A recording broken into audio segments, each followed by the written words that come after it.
What's going on, guys? How are you? What's going on? I'm Shocks, and this is Limitless Shocks.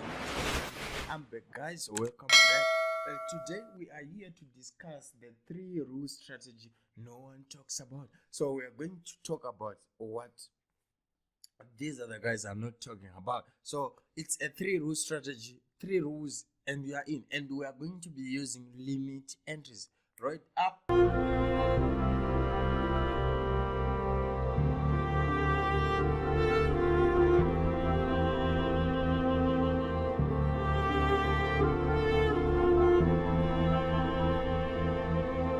Okay, guys, so we are looking at GBP JPY right now. We are looking at GBP JPY, and what we want is, number one, we want an aggressive move. Number one, we want point of interest. Number three, we want a consolidating retracement, and we're going to set an limit. We're going to set a limit, right? So let's take, for example, if we're looking at this area here, what we're having, number one, rule number one, you have to have an aggressive move. Number two, we have the order block where the aggressive move would have originated from. Number three, we have a consolidating retracement back to the what? To the point of interest, which is the yellow zone. So this is what we want. So number one, it's the what? The order block. Number two is the aggressive. Number three is the retracement. Then you are going to set a limit here, and you are going to set a stop loss above, and you're going to wait for this point as your TP. This point. So I'm going to show you what? I'm going to show you setups that look the same way, that you can be taking advantage of, or that you can trade, right, with this method. So this strategy is a smart money strategy, and it entails you identify the aggressive move first, identify where it's originating from, then wait for a retracement back to the area. And remember, guys, I said use a limit entry. Why? Because a limit entry affords you time to enter into a trade without emotions. So you're not going to think, should I enter, should I not, should I put 2 lots, should I put 4 lots? No. You're not going to do that. You're just going to be taken into the trade. You understand? If there's something like that, that's what you are going to be, that's what is going to be happening. So how do you do it? Number one, you identify an aggressive move. So the aggressive move is to break structure. So I'm going to tell you what you have to see for all these rules. So rule number one has its conditions, rule number two has its conditions, and rule number three has its conditions. So I'm going to explain each and every one of them all for you guys. So number one, I'm going to talk about this what do we call it? The aggressive move. So the aggressive move, number one, it has to break structure. So let's just write aggressive move has to break structure right here. So that's what we want to see. That's rule number one on the what? On the aggressive move. So I'm going to give you what you need to see. So the aggressive move has to be a 90-degree move. What do I mean by that? Let's just write it down and explain later. 90-degree move. So it has to be a 90-degree move. What do I mean by a 90-degree move? I mean, okay, when you're looking at a move like this, 90 degrees is something like this. It's an angle, right? So if you draw 2 lines here where they meet here, that's the 90-degree. So a move that we want, it has to be as close as possible to this straight line, something like this. So if we draw an order block, we have to have something close to a 90-degree at this angle. You understand? So this is what we have here. That's a 90-degree move. That's the type of aggressive move that we are looking for, and that's what we want, right? After that, what are we looking for? The 90-degree move has to be 1 in 3. What do I mean by that? Let's write it down first. And has to be minimum risk reward of 1 in 3. I mean, it has to offer 1 in 3. What do I mean by that? If you look at this move, remember, if we are looking at order blocks, the risk is the size of the what? Of the order block. That's your risk, right? So this is the risk. right? This OB here, that's your risk. So the move, the 90-degree move, has to be at least 3 times the order block which we are talking about. So this is that it fits the what? It fits the move. So let's just put the rules here. It has to fit the what? RR 1 in 3 minimum. And if you enter here this cell, your first take profit is going to be here. It's called the STP, the safest take profit. That's what you want to see from the what? From the aggressive move. Then you go to the order block, right? The order block, rule number 1. So this is for the aggressive move. You can just write it down so that it becomes clear to everyone. This is the aggressive move, right? For the aggressive move, I don't know if that's the spelling, but I think we are closer to the right spelling. Aggressive move is just to do that. And what does the OB is to tell you? The point of interest, the order block. Let's just say the order block. This can be demand, this can be supply, this can be anything. So let's just use an example of an order block. Number 1, the candle that breaks an order block should engulf the order block. The next candle should engulf the order block. So we're just writing next candle should engulf. Next candle to engulf the point of interest.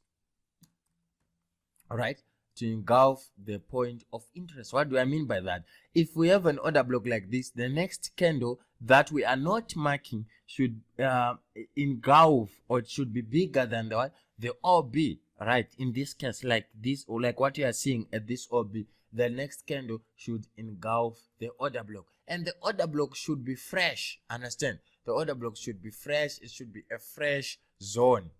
It should be a fresh zone. It should be a fresh zone. That's number 2. Number 3, it should be an original order block. It shouldn't be an order block. By fresh, we mean an order block that hasn't been retested, right? But it shouldn't be an order block that is formed by retesting another what? Another order block. That's what we mean by original. So it should be original. It should be OG order block. It should be an original order block. So these are the rules are 3. The rules, what you need to see, there are 3. Aggressive move, that's number 1. Order block, that's number 2. So this is what you have to see.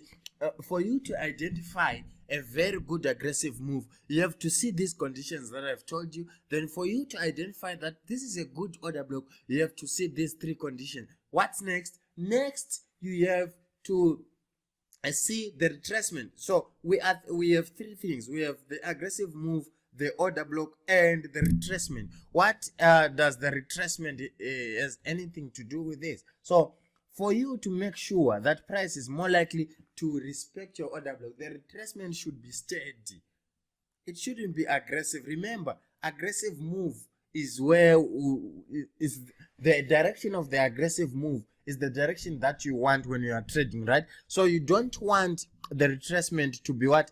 To be aggressive again, because you would want to go that direction, but you want to oppose the retracement. So it should be steady. It should be consolidating back to the what? Back to the point of interest, back to the order block in question. You understand? It should be consolidating, and it shouldn't be an aggressive move. Let me give you an example. Let's say we have an order block around this area, and you see this move retracing back to the order block. You should not be taking this entry. Why? Because this is at too much momentum for you to oppose it.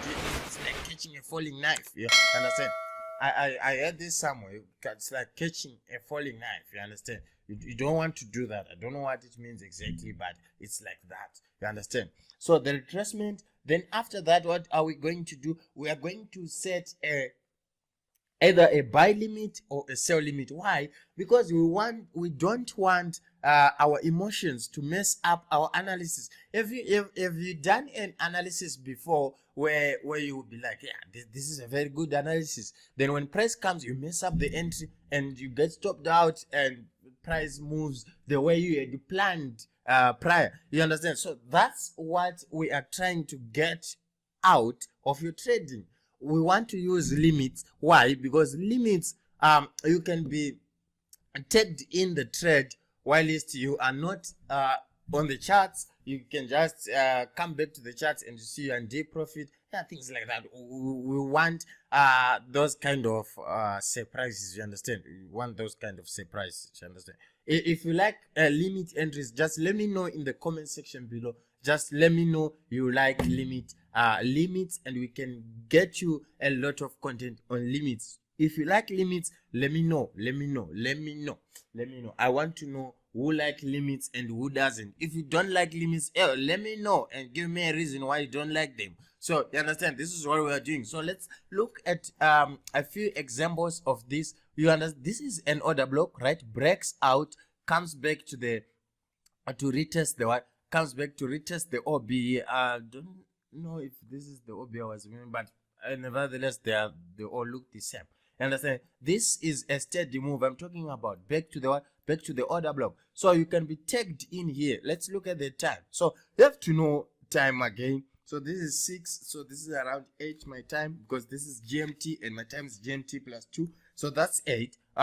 Most of you will be awake, but let's say you are in the States and you are not awake at that time. If you set a limit, you can be tagged in the trade while you sleep, and you make money while you sleep. So that's what they mean by making money while you sleep. Yeah, they mean limits, you understand? They mean limits. So this is another very good example that you can take advantage of, and I want you to look at the time. This is 22:00 GMT, which means this is midnight. If you are in this part of the world, you will not be, most of the times you will not be awake at this time. So if it takes you in, you wake up in deep profit, and that's a very pleasant surprise. If someone can surprise me like this, like, I will be friends. Understand? So this is another one, and this is another one. So we have this, and we have this. I don't have to explain everything now, because you guys understand what I'm talking about. So this is a strategy that you can go right now, implement, and see results right away. So before you do that, you have to test this. Go and test on your charts. Make sure it works, and deploy it in your trading. If it works, just let me know. Okay guys, thank you. I'll see you in the next video. My name is Shox. Said what you see, I'm out.